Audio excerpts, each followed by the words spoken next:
निवडणूक आयोगाचा बेजबाबदारपणा, मतदार याद्यांचा घोळ याच्या विरोधात आता राष्ट्रवादी काँग्रेस असेल किंवा महाविकास आघाडीतील घटक पक्ष असेल मुंबईसाठी या ठिकाणी निघताना आपल्याला एकूणच पाहायला मिळत आहे।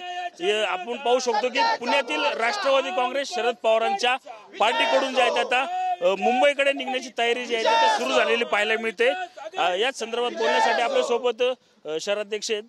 काय सांगाल, मुंबईकडे चालल्यात, कसा असणार मोर्चा? या ठिकाणी सत्याचा मोर्चा म्हणून आम्ही या ठिकाणी निवडणूक आयोगावर हा सगळा मोर्चा नेतो। अर्थात याच्यामध्ये केंद्र सरकार, राज्य निवडणूक आयोग आणि केंद्रीय निवडणूक आयोग यांची मिलीभगत आहे की ज्यांनी एकूणच मागच्या 10-12 वर्षामध्ये सगळ्याच निवडणुकांचा खेळखंडोबा करून ठेवला आहे। आणि त्याच्यामुळे मान्य पवारसाहेब असतील, मान्य उद्धवसाहेब असतील, मान्य राजसाहेब असतील, काँग्रेस पक्षाचे तमाम नेते असतील, हे आम्ही आज मोर्चाच्या माध्यमातून राज्यातल्या जनतेचं लक्ष वेधतो। त्याचबरोबर या सगळ्या ज्या काही यंत्रणा बरबडल्यात त्यांना एक प्रकारचा इशारा देतोय की आज आम्ही या मोर्चाच्या माध्यमातून नाही का तुम्हाला नका या ठिकाणी याचा सगळ्याचा जाब मागतोय, पण उद्याच्या काळात तुम्ही जर सुधारणा नाही केली तर मात्र या राज्यात आणि या देशामध्ये सगळीच लोक म्हणजे संतप्त जनता सुद्धा रस्त्यावर उतरल्याशिवाय राहणार नाही।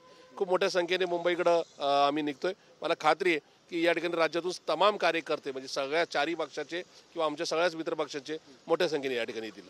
काय वाटतं, मोर्चा फायदा होईल? मोर्चाचा काय फायदा होईल का? 100% मोर्चाचा फायदा होईल। जे आज यांनी जे मत चोरी आणि जे मताच्या बाबतीत जे घोटाळा केलेला आहे तर ते लोकांसमोर उघडं पडतंय। माननीय महाविकास आघाडीचे सर्वच नेते ते लोकांसमोर हे गोष्ट आणतायत। त्याच्यामुळे 100% यांचा आम्हाला लोकांना पण फायदा होईल आणि आम्हाला पण या गोष्टीचा फायदा होणार। नक्कीच आजच्या आंदोलनाचा जो आहे तो फायदा नागरिकांना होईल। त्याचप्रमाणे निवडणूक आयोग जो आहे तो बेजबाबदारपणे वागत असल्याचं निदर्शनास जे आहे आता जनतेच्या आणण्याचं काम जे आहे आता महाविकास आघाडी असेल किंवा विरोधी पक्ष जो आहे तो या ठिकाणी करताना आपल्याला पाहायला मिळत आहे। कॅमेरामन विकी सह मी रणजित जाधव, TV 9 मराठी, पुणे।